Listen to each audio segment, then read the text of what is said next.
Olá pessoal, tudo bem? Eu me chamo Thiago Prego e estou aqui para falar um pouquinho sobre essa série de comunicações analógicas e digitais, modulação em amplitude. Essa é uma videoaula do curso técnico de telecomunicações do Cefet RJ Nova Iguaçu.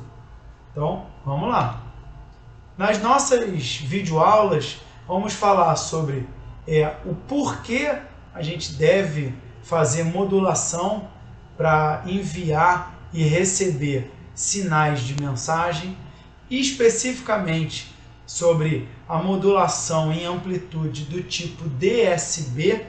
Vamos falar um pouquinho sobre outros dois tipos de modulação analógica, que é o SSB e o VSB. Então, nessa nossa série, eu não vou falar sobre outros tipos de modulação analógica, como por exemplo, modulação em fase ou modulação em frequência, porque esse é um curso técnico, e no nosso curso técnico em telecomunicações, nós não ensinamos derivada e integral, que são conhecimentos necessários para a gente falar a fundo sobre modulação PM e FM. Tudo bem, mas por que a gente precisa fazer modulação antes até de falar sobre modulação? Imagina que esse rapaz aqui, que tem pouco cabelo, ele quer conversar com essa moça aqui, que está com uma bolsa com um detalhe vermelho. Então, nesse grupo aqui, com várias pessoas falando ao mesmo tempo, fica muito difícil desses dois estabelecerem comunicação. Por quê? Enquanto um está falando e o outro está escutando, tem um monte de gente falando ao mesmo tempo. Então, enviando mensagem no mesmo canal. Então, o nosso ouvido, nosso sistema auditivo até consegue entender quando isso acontece, porque a gente tem um sistema muito complexo de comunicação, tanto o de fala quanto o de audição. Nosso cérebro faz um monte de coisa, então, para isolar a fonte de interesse. Mas num sistema de comunicação, para que a gente consiga fazer isso, nós precisamos fazer várias manipulações matemáticas, manipulações através de circuitos analógicos e digitais nos sinais de interesse. Então, para isso acontecer, a gente precisa fazer alguma manipulação. Então, para a gente colocar aqui em termos técnicos, a maioria dos sinais de mensagem que a gente quer enviar, e quando a gente envia a gente quer receber, são sinais que boa parte dessa energia é concentrada em baixa frequência. Então, é entre frequência zero e algum número. Então, esse tipo de sinal a gente diz que é um sinal que está em banda base, tá? Ou são sinais que ocupam uma pequena faixa de frequência, comparado com toda a faixa de um canal. Então, a gente tem um canal, tem uma faixa extensa de frequência disponível, tem um espectro de frequência extenso, mas os sinais que a gente quer transmitir, eles estão todos concentrados, mesmo que sejam várias fontes diferentes, todas elas geralmente estão concentradas na mesma faixa de frequência, na mesma banda base. E como é que a gente faz para transmitir isso? E além desse problema, imagina que o sinal que eu vou transmitir agora, ele já é um sinal eletromagnético. Então, por exemplo, é diferente da voz, que é uma onda mecânica. Mas, quando a gente fala, por exemplo, num celular, o sistema do microfone, ele capta essa vibração do ar, transforma num sinal elétrico, num sinal eletromagnético, que ele é preparado para ser enviado. Se a gente enviar o sinal de voz, ainda que seja transformado em onda eletromagnética pelo ar, a gente precisaria de uma antena de cerca de 142 quilômetros de extensão, se fosse uma antena do tipo plano terra de 1/4 de comprimento de onda. Você consegue imaginar isso? Eu coloquei aqui a foto do Google Maps de um trajeto de 142 quilômetros. Seria, por exemplo, do centro de Nova Iguaçu, ali do Top Shopping, para quem conhece Nova Iguaçu, até o centro de Angra dos Reis. É impraticável uma antena desse comprimento. Então, para que a gente consiga enviar várias mensagens ao mesmo tempo por um mesmo canal e que a gente consiga separar isso depois no receptor, a gente precisa fazer o que chamamos de multiplexação, que é quando eu combino dois ou mais sinais de alguma forma para transmitir por um único meio de transmissão ou por um único canal. Então existem várias estratégias diferentes. As mais comuns são TDM, que é Time Division Multiplexing, ou multiplexação por divisão no tempo. FDM, que é Frequency Division Multiplexing, ou multiplexação por divisão no tempo. Ou uma que é bastante utilizada, né, pelos celulares, né, é o CDM, que é Code Division Multiplexing, ou multiplexação por divisão em código. Então, falando um pouquinho mais sobre TDM, né, é muito comum no contexto de comunicação digital, tá? Então é quando a gente sequencia um grupo de bits de uma determinada fonte, né, ou no caso, a gente envia um pedaço da mensagem de uma fonte, depois para de transmitir dessa fonte e envia um pedaço da mensagem de outra fonte, depois de uma terceira, de uma quarta e assim por diante, depois volta para a primeira, fazendo isso de maneira sincronizada. Tá? Então aqui tem um exemplo, por exemplo, envolvendo 3 canais separados que vão ser juntados, vão ser unidos em um único canal. Isso é muito comum no contexto de linhas de transmissão PCM. Então eu tenho um sinal de voz analógico, que ele é digitalizado, eu envio um pedacinho do sinal de voz da fonte 1, depois um pedacinho do sinal de voz da fonte 2, um pedacinho do sinal de voz da fonte 3, depois volto para a fonte 1, tudo isso de forma sincronizada, utilizando um relógio de sincronismo. Depois, como eu sei essa sequência, eu consigo resgatar no receptor qual é a mensagem de cada canal, junto isso tudo, a mensagem do canal 1, a mensagem do canal 2, e transformo de novo para o sinal analógico. Então isso é um diagrama bem simplificado de um sistema TDM que usa sinais de entrada analógicos, mas são transmitidos de maneira digital e depois são recuperados na sua forma original analógica. Então, uma outra forma de fazer a multiplexação, como eu falei, é a multiplexação por divisão na frequência, FDM. Então, em vez de fatiar o canal no tempo, a gente fatia esse canal na frequência. Então a gente pega o espectro do canal, o espectro de frequência do canal, divide em regiões ou canais na frequência, tá? E transmite cada sinal de uma determinada fonte num canal desse, numa faixa de frequência dessa específica. Um exemplo disso é o sinal de rádio, o sinal radiofônico. Então a gente tem que tomar um pouquinho de cuidado, porque quando a gente fala sinais de rádio, ondas de rádio são ondas eletromagnéticas e transmitidas pelo ar. Então um exemplo disso é a transmissão radiofônica, mas a televisão pelo ar também são sinais de rádio, são ondas de rádio.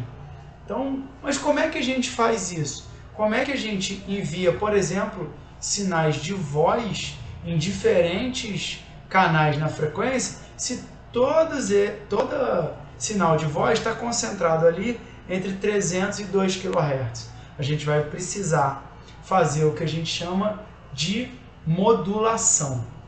Tá? Então é por isso que a gente precisa modular. Quando a gente quer fazer multiplexação por divisão na frequência, não adianta a gente dividir só o espectro de frequência.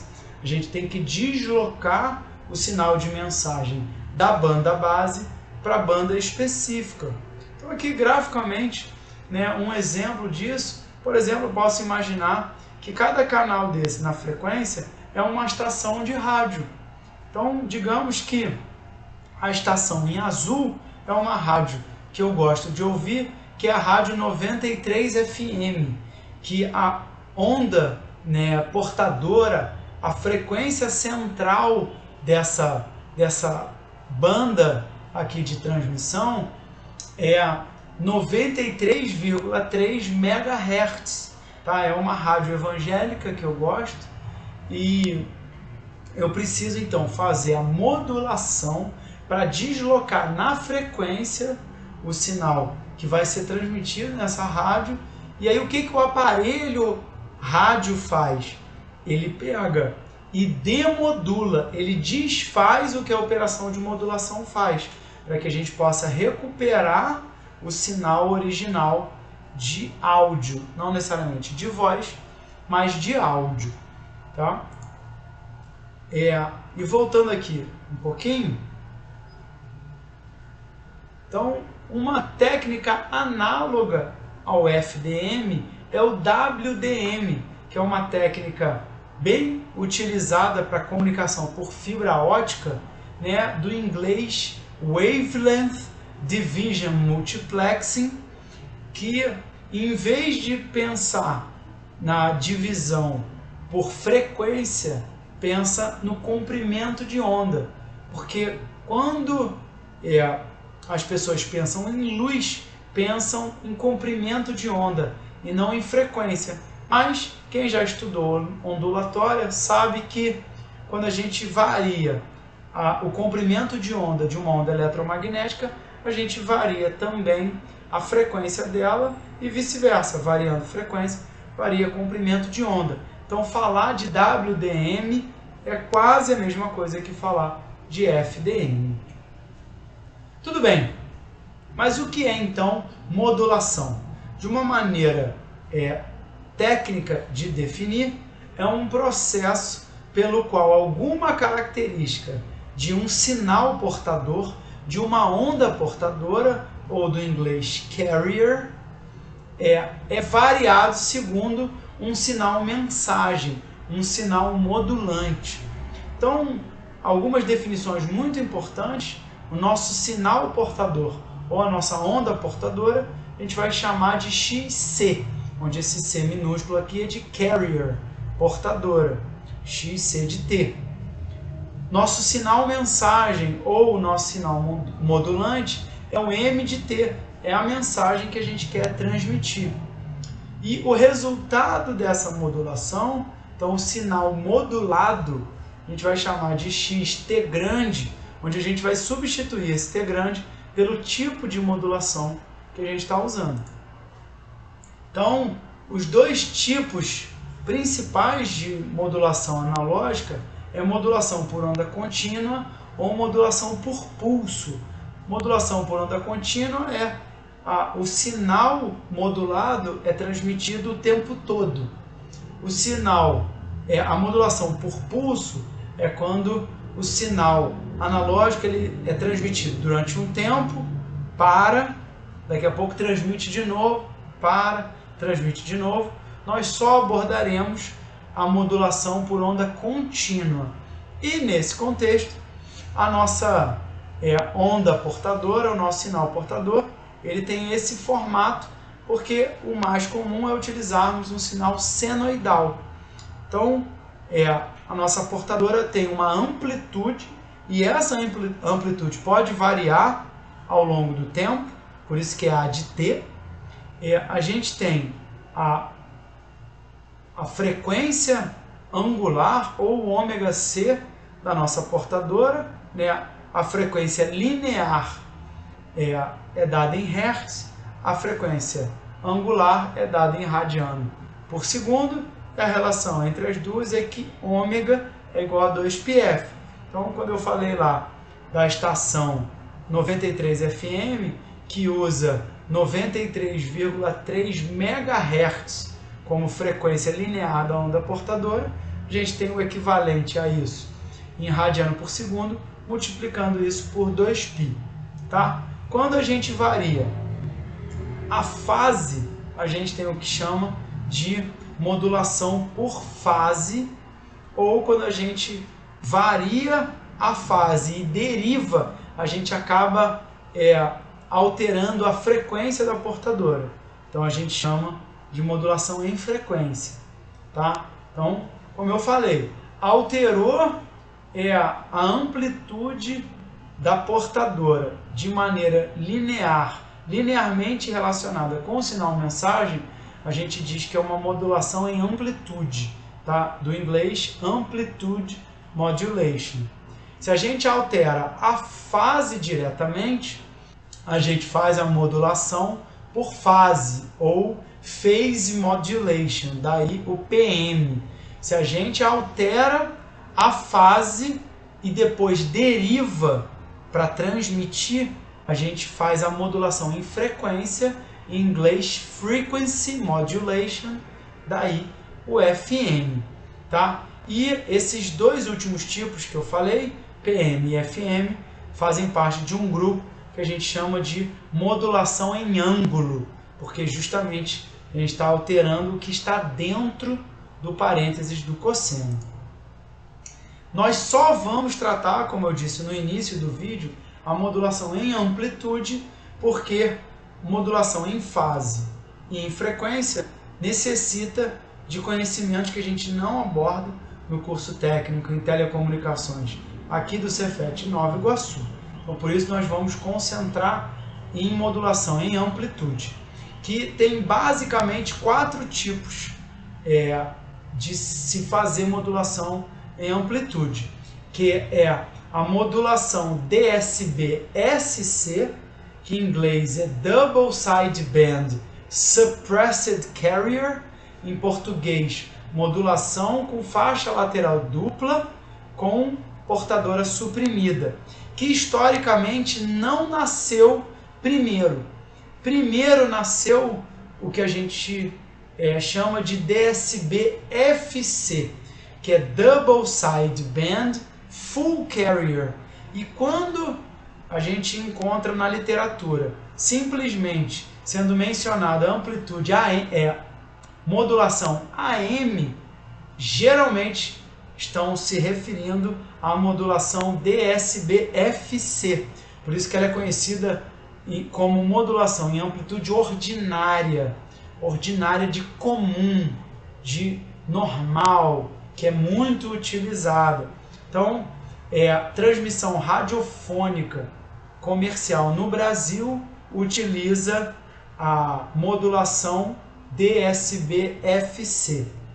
E tem outras duas que são muito comuns, tá? Mas que a gente não vai tratar, porque também, para entender matematicamente, precisa de conhecimentos que fogem o escopo do curso técnico em telecomunicações aqui no Cefet Nova Iguaçu, que é a modulação com faixa lateral única, ou SSB do inglês Single Sideband, e a modulação com faixa lateral vestigial, ou do inglês VSB, Vestigial Sideband.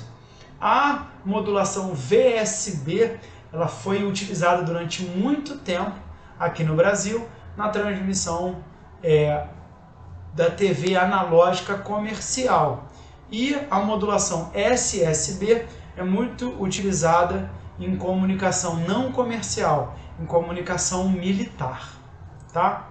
Então, já aqui como cena dos próximos capítulos, nossa próxima videoaula será sobre modulação DSB-SC, tá? Que a gente vai entrar aqui na matemática um pouquinho dessa modulação que não nasceu primeiro historicamente, como eu disse, ela veio depois da DSB-FC, mas ela é mais simples de entender do que a DSB-FC.